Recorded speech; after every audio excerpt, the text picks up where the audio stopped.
शादी। शादी का नाम लेते ही लोग शर्मिला टैगोर बन जाते हैं और कहा भी जाता है कि जिसने शादी का लड्डू खाया वो भी पछताया, जिसने नहीं खाया वो भी पछताया। तो लोग बोलते हैं कि भाई शादी का लड्डू खाकर पछता लेते हैं वो बेटर है। अब सवाल यहाँ पर यह आता है कि शादी करनी चाहिए या फिर नहीं करनी चाहिए, लेकिन उससे पहले आपको यह जान लेना चाहिए कि भाई लोग आखिर शादी क्यों करते हैं। क्यों बे शादी क्यों नहीं की? चुप, तेरे सब दोस्तों ने शादी कर ली, बस तू ही कुंवारा है, कब करेगा शादी? अरे इसकी शादी नहीं की अभी तक। अरे लड़की खुली तिजोरी की तरह होती है, इसकी शादी करा दो वरना किसी दिन फुर से उड़ गई ना तो तुम्हारी इज्जत मिट्टी में मिल जाएगी, कहीं मुंह दिखाने लायक नहीं रहोगे। तो समाज, जी हाँ दोस्तों, हम सभी लोग एक सामाजिक प्राणी हैं। हम इस समाज से कटकर अलग नहीं रह सकते, हमें इसी समाज में रहना पड़ता है। अब चूंकि हमारे पूर्वजों ने शादी की, हमारे दादा दादी ने की, हमारे माता पिता ने की, तो हमसे भी शादी करने को बोला जाता है। तो एक समाज का एक बहुत बड़ा प्रेशर होता है जिसकी वजह से हमें शादी करनी पड़ती है। अब अगर हम देखें लड़के के पॉइंट ऑफ व्यू से, सुनो, एक कप गर्मा गर्म कॉफी पिला दो ना। हाँ जी क्यों नहीं, लीजिए। हाँ तो होता क्या है कि लड़के को ना उसका कुक मिल जाता है जो उसे सुबह शाम गर्मा गर्म खाना बनाकर खिला दे, उसके घर के छोटे मोटे काम कर दे और जो भी गर्मा गर्म चाय कॉफी बनाकर उसे पिला दे। तो लड़के को क्या है, उसका होम सर्वेंट मिल जाता है। अब अगर हम देखें लड़की के पॉइंट ऑफ व्यू से तो होता क्या है, सुनो ना, वो मुझे नई साड़ी खरीदनी है, प्लीज 2000 रुपये दे दो। अब लड़का, हाँ कितने चाहिए? 2000, ये लो।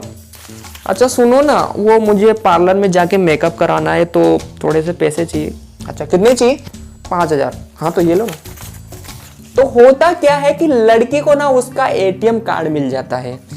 अब चाहे लड़का ज्यादा कमाए या कम कमाए, लड़की को अगर 5000 रुपये चाहिए तो वो चाहिए ही चाहिए, वो मांगेगी सही। तो लड़के को उसका बैंक अकाउंट मिल जाता है। तीसरे रीजन की दोस्तों मैं यहाँ पर बात करूं तो होता क्या है कि जब हम लोग किसी की शादी में खाना खाने जाते हैं तो हमारी ये जिम्मेदारी बन जाती है कि भाई हमें भी उन लोगों को अपनी शादी में बुलाना है और खाना खिलाना है। तो यही रीजन होता है कई सारे लोगों के पास कि खाना खिलाने के लिए ही शादी कर रहे हैं। चौथे रीजन की दोस्तों मैं बात करूं तो मोस्ट ऑफ द केस में यही देखा गया है कि लोग दिखावे के लिए शादी करते हैं। वो शर्मा जी ने ना अपने बेटे की शादी में 4 लाख रुपए उड़ाए। अच्छा 4 लाख रुपए उड़ाए, ये ले मैं 5 लाख रुपए उड़ाता हूं। तो लोगों में क्या है कि एक दिखावे की धारणा आ जाती है। आजकल तो आपने सुना होगा कि इंडिया में वो बहुत ज्यादा डेस्टिनेशन वेडिंग्स हो रही है, तो 1-2 महीने पहले प्लान करने लग जाते हैं कि भाई हमें इतना पैसा इसमें खर्च करना है, इतना पैसे का हमारा बजट है।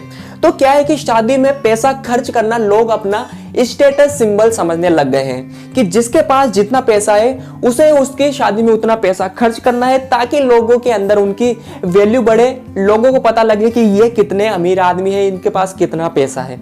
तो ये एक दिखावा सबसे बड़ा जो रीजन है शादी करने का।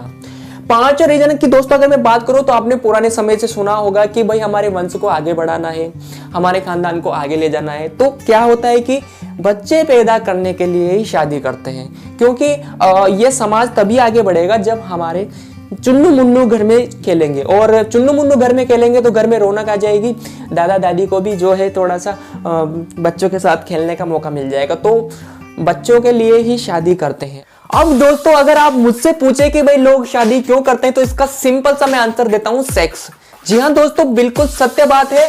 सच हमेशा कड़वा होता है, हो सकता है ये बात आपको बुरी लगे लेकिन यही सत्य है। जो मैंने आपको पिछले 5 रीजन बताए वो 5 रीजन इस रीजन के सामने कुछ भी नहीं है। अभी क्लियर कर देता हूं। सबसे पहले मैंने आपको बताया कि समाज।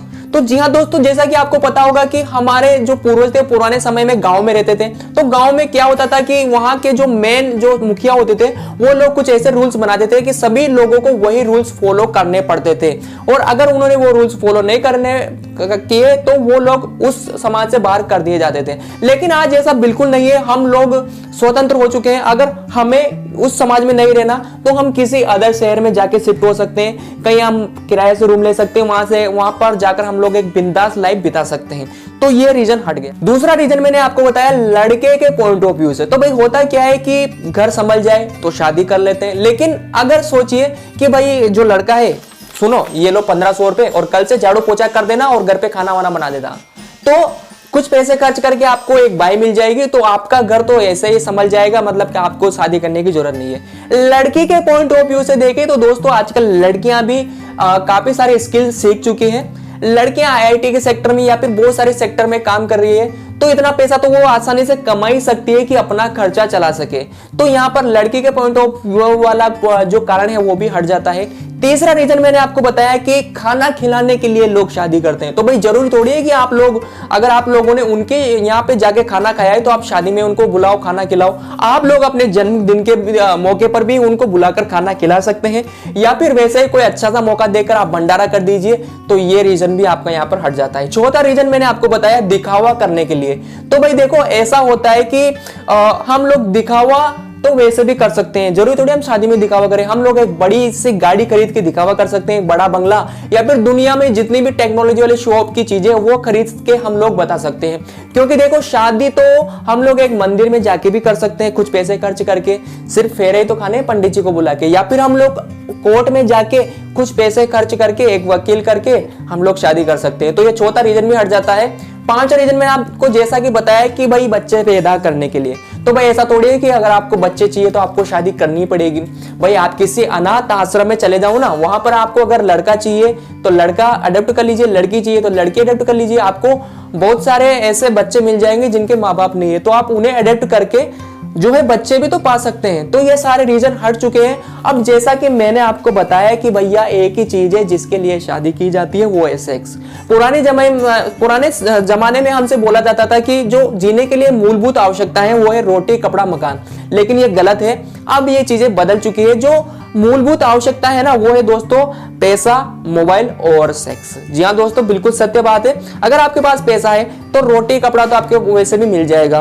मोबाइल सबसे मोस्ट इंपोर्टेंट बन चुका है आज के टाइम में। अगर आपके पास मोबाइल नहीं है ना तो आप अपने आप को अकेला महसूस करेंगे। आपको ऐसा लगेगा कि जिंदगी में कुछ तो छूट गया है, कुछ तो ऐसा है जिसकी आप कमी महसूस कर रहे हैं। तो मोबाइल। और तीसरा सेक्स। जी हाँ दोस्तों, ये कड़वा है मगर सच है, क्योंकि आजकल मोस्ट ऑफ द केस में यही देखा गया है। और हम लोग में से भी ज्यादातर जो गर्लफ्रेंड बॉयफ्रेंड बनाते हैं वो सभी लोग इसी चीज के लिए बनाते हैं। अब जो लोग शादी करते हैं उन लोगों के दिमाग में क्या चलता है कि भाई शादी कर लेंगे तो कहीं इंजॉयमेंट करने जाएंगे, हनीमून जिसे आप बोलते हैं कि भाई हनीमून एंजॉय करेंगे, कहीं उत्तराखंड, नैनीताल, मसूरी या फिर गोवा के बीच में चले जाएंगे।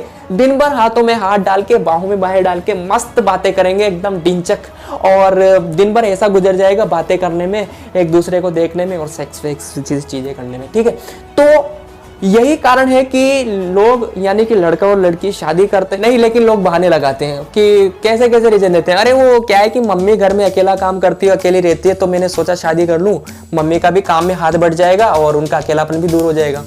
पापा ने थोड़ा सा प्रेशर बना दिया था, इस वजह से शादी करनी पड़ी। तो ये सब तो भाई बहाने होते हैं। अब मेन रीजन पे आते हैं कि शादी करनी चाहिए या फिर नहीं करनी चाहिए। अब देखिए इस जगह पर अलग अलग लोगों का अलग अलग नजरिया हो सकता है कुछ लोग शादी करने के खिलाफ हो और कुछ लोग शादी करना चाहते हो। तो पहले बात करते हैं जो शादी नहीं करना चाहते हो। तो देखो अगर हमारे यहाँ पर देखें तो हमारे रतन टाटा जी ने शादी नहीं की। अब क्यों नहीं की? क्योंकि वो एक समाज सेवक बनना चाहते थे, एक बड़े बिजनेसमैन बनना चाहते थे, इस वजह से उन्होंने शादी नहीं की। लेकिन कहीं आप जोश में आके आपने ये फैसला ले लिया हो कि भाई शादी नहीं करनी, लेकिन बाद में क्या है, फिर पछतावा होता है। फिर हमें एहसास होता है कि यार काश शादी कर ली होती तो घर में नुन्नू चुन्नू मुन्नू तो खेल रहे होते, बीवी से थोड़ा बहुत लड़ झगड़ लेते तो थोड़ा सा टाइम पास हो जाता। तो लोग क्या है कि अपने अकेलेपन से तंग आने लगते जाते हैं। फिर उस कंडीशन में उन्हें ऐसा लगता है कि उन्होंने शादी ना करके एक बहुत बड़ी गलती कर दी, काश उन्हें शादी कर लेनी चाहिए। तो ये फैसला आपको थोड़ा सा सोच समझ कर लेना चाहिए। लेकिन अगर आपने तय कर लिया कि हमें समाज में बदलाव लाना है और हम लोग बिना शादी के भी खुश रह सकते हैं, तो फिर शादी मत करो यार, सिंपल सी बात है। और कुछ लोग ऐसे भी होते हैं जिन्हें शादी तो करनी होती है, लेकिन उनके सामने कुछ ऐसी प्रॉब्लम होती है जिनकी वजह से वो शादी के लिए थोड़ा सा जो है पीछे हो जाते हैं। तो वो लोग क्या है कि अपनी लाइफ में अच्छे से सेटल नहीं होते। तो देखो आई थिंक कि सभी लोगों को पहले अपनी इनकम सोर्स बनानी चाहिए, उनको अपनी लाइफ को स्टेबल करना चाहिए। मतलब कि शादी के बाद में फिर कहीं उन्हें कुछ ऐसी प्रॉब्लम ना आए जिनकी वजह से उनका रिश्ता बिगड़ जाए। तो भाई अगर आप चाहते हैं कि आपकी शादी एकदम बिंदास चले, आपको किसी प्रकार की ऐसी प्रॉब्लम्स ना आए, तो पहले आपको अपने आप को सेटलमेंट करना है, उसके बाद में आपको शादी कर लेनी चाहिए। तो होता क्या है कि जब तक हम लोगों को हमारे खुद पर अच्छी तरीके से बिलीव नहीं हो जाता, हमें ये लगने नहीं लग जाता कि भाई हम अभी हमारे पार्टनर को खुश नहीं रह सकते, तो तब तक शायद आपको शादी से थोड़ा सा दूर रहना चाहिए। तो ये कुछ चीजें थी, ये चीजें आई होप आपको समझ में आ गई होगी। अब आपको शादी का लड्डू खाना चाहिए या फिर नहीं खाना चाहिए, ये आपके ऊपर डिपेंड है, और कब खाना चाहिए। तो ये वीडियो आप लोगों के साथ जरूर शेयर करना अपने एक फ्रेंड के साथ में, और पसंद आए तो please hit the like button. Comment में ये भी बताना कौन सा पार्ट आपको बेहतरीन लगा, ताकि हम लोग आपके लिए इस तरीके के वीडियो लाइक के आते रहें। जय हिंद, जय भारत।